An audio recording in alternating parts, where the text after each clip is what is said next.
the end.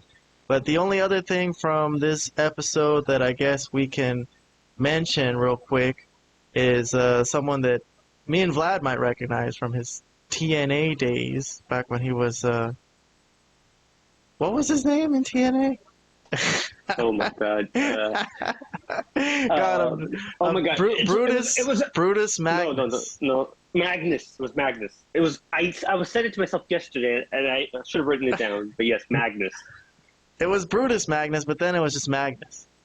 So I only remember it as Magnus, but if you remember it as Brutus Magnus, that's fine too. For a little while, okay, but yeah. So he's been named the SmackDown general manager after he was recently in the NWA promotion. I guess he was world champion for a while. That's the last thing I remember him doing. I think that's right. Good talker, great worker, great physique. I don't know about him as just being a general manager. I don't know. What do you think, Vlad? Yeah, I don't know why they're using him in that role unless he has some sort of injury or something. Cause he's got a British accent, that's why. That gets you very far. What does that mean? That means he has to be a manager? It means he could speak at least. He's a good speaker. So, yes. I want to use him as a speaker. He studied under all the great actors, all the Shakespearean actors. No, but I mean, yes, I think he looks to play the part well. I kind of buy him more than Adam Pearce as kind of a GM type role, to be honest. So I kind of like it, but I'm surprised they're not using him in a wrestling role because the guy is he looks great, he can work, and I don't know, but maybe they still will down the line. I'm not sure what the plan is for him, but interesting way to bring him in. Any thoughts on Nick Aldis? Robert, do you know him, or do you remember him from anywhere else? I don't remember him from was it TNA? You mentioned TNA. TNA, yes. Okay. No, I didn't really watch TNA, so I don't remember him from that. But I remember he was like the star of like Cornette had not too long ago had his own thing. I forgot what it was called. Was it NWA Power or something like that?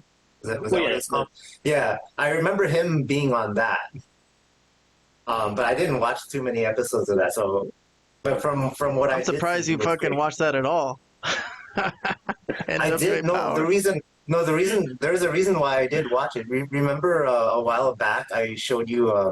I met what's his name, the original leader of the Nexus. Wade Barrett. I met Wade Barrett in the LA Fitness gym, and I showed you the picture I took with him. Right. That's cool. Yeah. So I met Wade Barrett in the gym. It was like Christmas Eve too.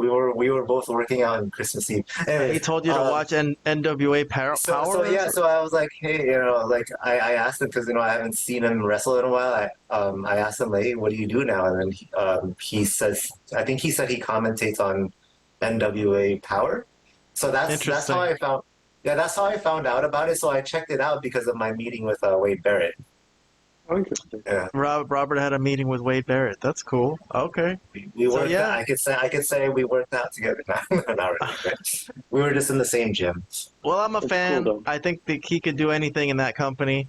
I remember him. He was AJ Styles' last feud in TNA when AJ was leaving back in 2014. That's right.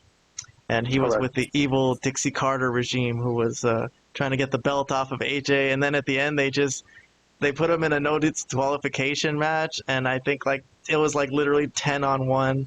And then Sting came and it was 10-on-2. But they tried their best. They almost won, still 10-on-2. But they got the title off AJ. And that was the last thing I really remember from Magnus. But yeah, I like him. I mean, I think it's better for him to be in WWE than AEW because he would probably just get lost in the shuffle, as they say, which is what always happens to talented people who go to AEW and they can't figure out what to do for them.